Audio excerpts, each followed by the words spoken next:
Belly breathing is our most remedial first step of breathing. It's not the whole game. We want, as yogis, to be able to direct the breath to all different parts of the body. The side of the ribs lifting out to the side and up with each inhale. That action is missing in so many people, especially after the pandemic when everyone focused on belly breathing and minimized chest breathing, and everyone was so tight and literally locked down. Everyone locked down their rib cage during the lockdown. So let's open those ribs up and get some breathing there.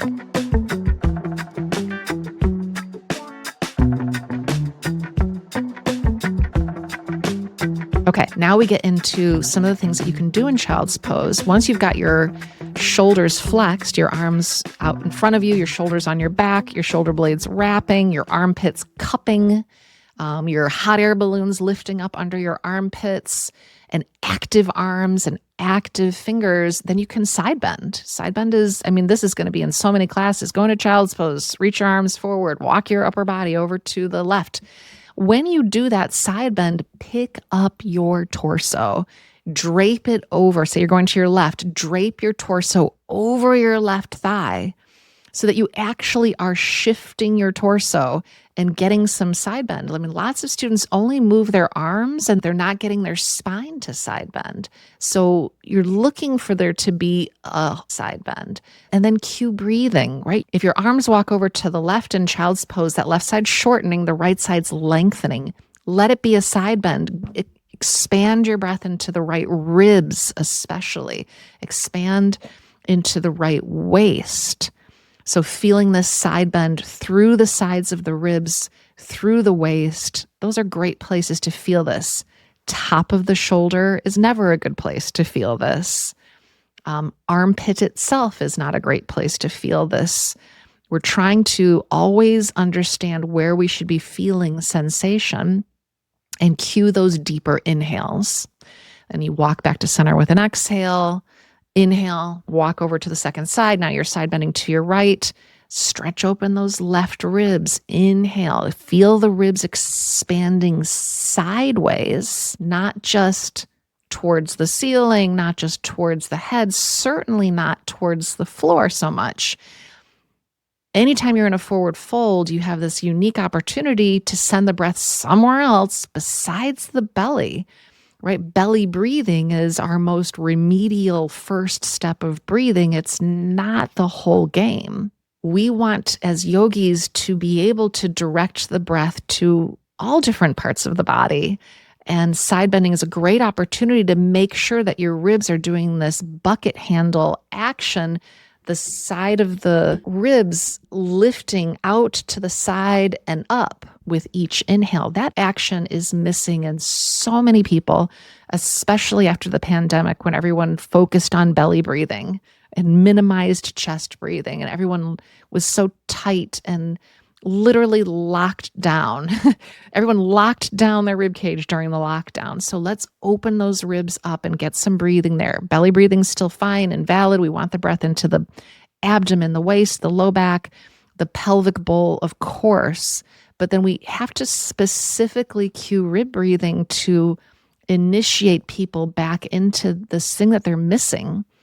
And all of that tightness and restriction on the side of the rib cage is greatly impairing the shoulder function and their neck function.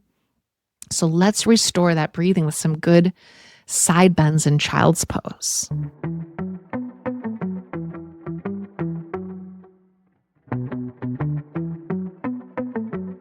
So if it's safe for you to round your spine, that's the primary intention of this pose. What wouldn't be safe to round the spine would be osteoporosis, osteopenia.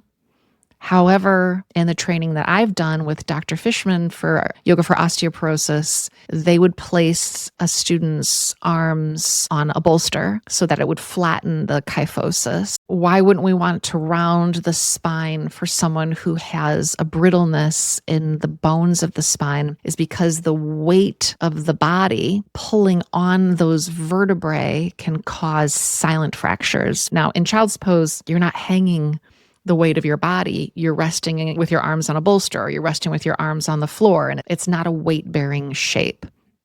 So I think it's fairly safe for those with osteopenia, osteoporosis. There's always exceptions. If you have osteopenia, osteoporosis, you're working with a professional first and you're ascertaining what's safe for you. Now we get to the people with some disc issues. Often will have a lumbar spine that side bends and rounds too readily. And we've talked about this in other poses.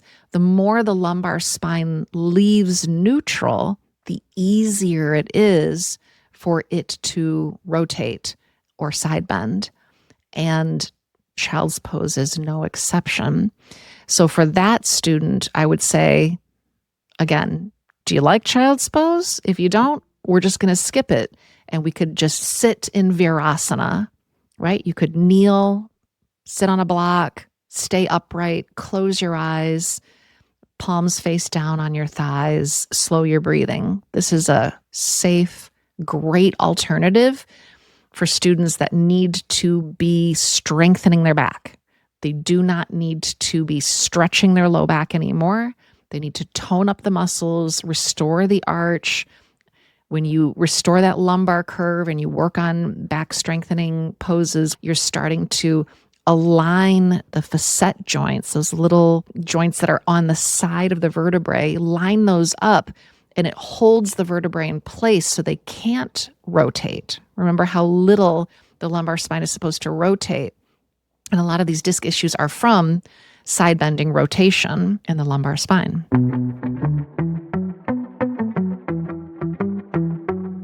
Okay, so from child's pose, some other related poses, you could tuck the toes under and you can lift the knees up. I would say elevate your knees on a block for broken toe.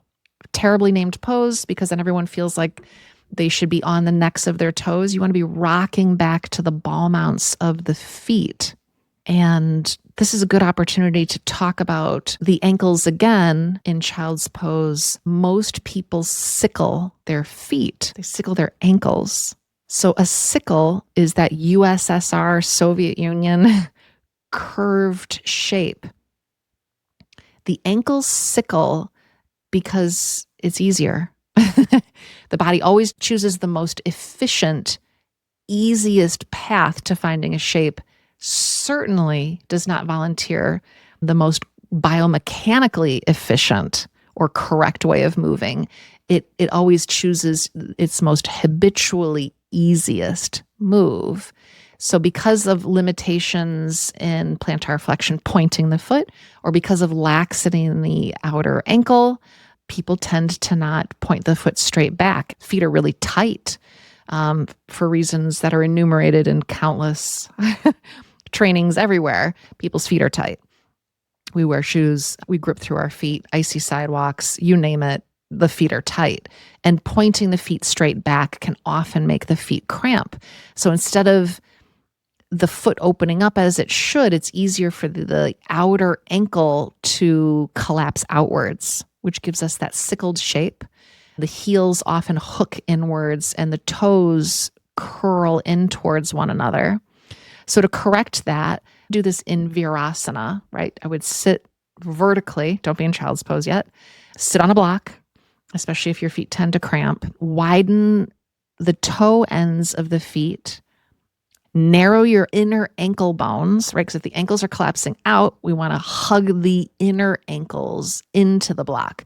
Squeeze the block between your inner ankle bones. Point the feet straight back. And you will absolutely, if you're a teacher, have to go back and move your student's foot. You might have them shift forward to table pose first.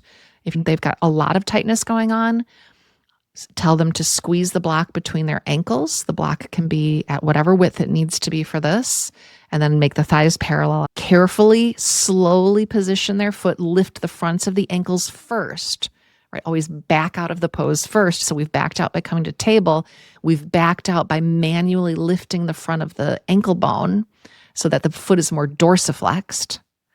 And then start to straighten the foot slowly.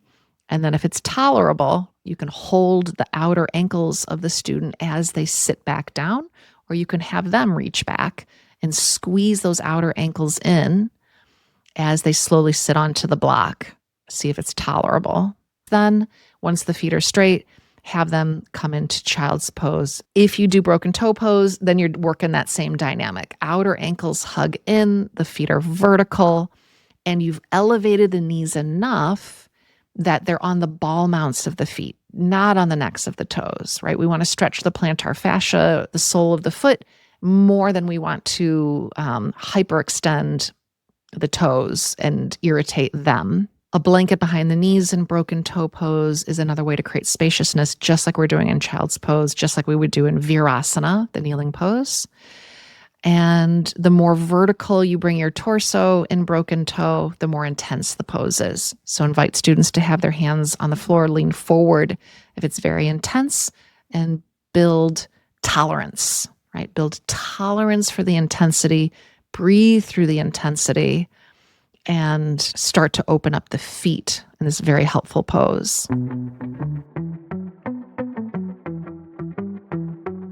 Okay, another variation of child's pose is to have the arms wrap around the sides of the body and the hands touch the feet.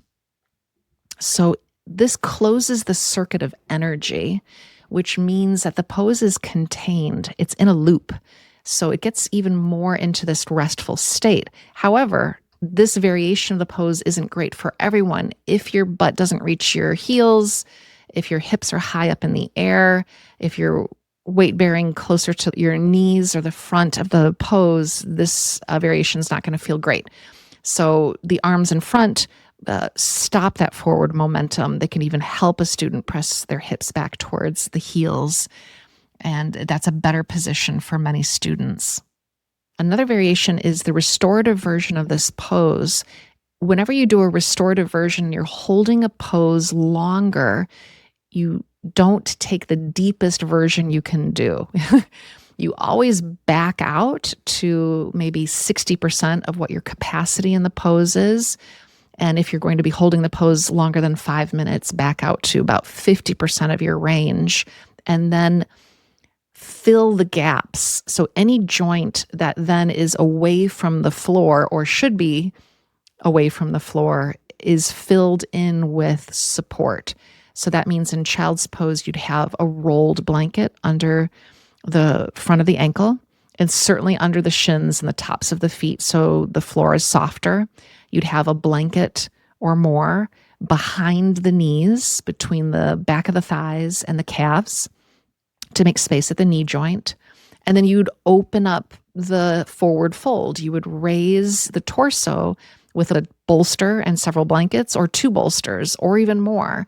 And I like to have students place the narrow end of the bolster deep into the belly if they need that rounding in the low back, if they're that lumbar extension type, and it's easy for them to flex their hips and not round the low back. Draw that bolster back as far as you can. You're limiting the belly breathing again to direct the expansion of the breath into the low back. Very helpful pose for that.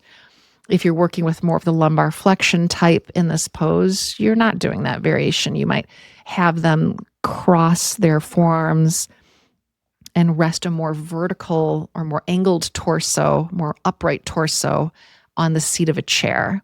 So for that person who rounds the back too readily, for whom rounding the back is not going to feel good after 5 minutes in the pose, get them out of the forward fold by having the upper body resting on a chair. And then the arms are going to be, again, in a sustainable position, usually not stretched and reaching out for restorative. We're going to have a bend in the elbow, hands under the forehead, and a blanket over the body for warmth, lowered lights, all the things that help the body find calm and find rest. When you're doing child's pose in a restorative way, we're thinking about creating spaciousness, because true rest comes when unnecessary pressures not compressing us and pushing us inwards. Life is squeezing us inwards and making us constricted, restricted, obstructed.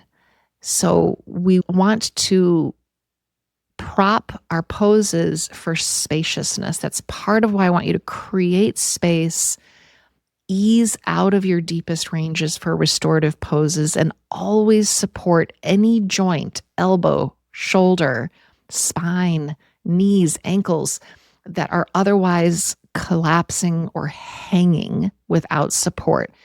Finding rest means finding support. And it's getting us away from this illusion that we should be able to just be fine doing the pose by itself with nothing. I don't need anything to do the pose. No, we need support to do things. And maturing into the practice is taking the time to grab that prop, to set up the pose properly, to find good constructive rest. Some people take child's pose into a thread the needle. So they'll stay deeply flexed in the hips as they twist the thoracic, passing one arm behind the other. I am not a fan of this variation. Think of our basic twist episode where we talked about a spine safely twists when it's neutral. So if you're starting with a rounded spine and then you try to twist, you're inviting some of that twist into the lumbar spine. So I would say thread the needle in table pose. And if you need to shift the pelvis slightly back from there so that you're not weight bearing on the head, you're only weight bearing on the shoulder, you can always raise the floor to raise the shoulder for those with a very short torso. Find a better way to stay closer to a neutral spine. The other variation that's interesting to explore here, especially if you're working on the shoulder in child's pose, is puppy pose. So you've worked on the shoulder alignment in child's pose. You've gotten the shoulders onto the back, the shoulders plugged into the socket, the shoulder blade is upwardly rotated, and you're on your fingertips. You've activated the arms. You might even be able to float the hands off the floor and feel that U shape of muscular tone spanning across the upper back, right at the bottom edge of the shoulder blades and across. If you can feel that good work, then shift forward into puppy pose. Puppy pose is downward dog on your knees. So in puppy pose, hips may be directly over the knees. Often they're shifted a little bit further back. Again, body proportion here comes into play, but you're not as weight bearing as you are in downward dog, and you've kept the hamstrings out of the equation. Those short hamstrings are what locks people's legs out straight and shifts them into like a plank version of downward dog where 90% of the weight is on the arms. You're not going to fix anyone's shoulder position when they're in that kind of a downward dog. So the more you can bend the knees, even to the point of kneeling in puppy pose, then start to work your shoulder mechanics when you're edging closer and closer to weight bearing. So that brings us to the end of child's pose, one of my favorite poses for taking advantage of some of these opportunities to side bend the spine, to work the shoulder alignment, to find rest, and to train students to find the just right amount of rounding through the spine without overly rounding into areas that are already overstretched and weak. My hope is that your biggest takeaway from this episode is finding the pose that is the most restful for you, so that when you're in a group class and you're flowing and you're moving and the teacher says, all right, come to child's pose and relax. If this is not a restful pose for you, find something else. Is it sitting cross-legged and forward folding? Is it putting a block underneath your pelvis? Is it sliding that blanket into the knee pit? Is it having the hands wrap around to reach for the feet so that your upper back can stretch and round? Find a way to rest, no matter what that pose is for you, and prop the pose. Don't be afraid to be the only person in class taking good care of yourself. You're giving permission to other students to take care of themselves too.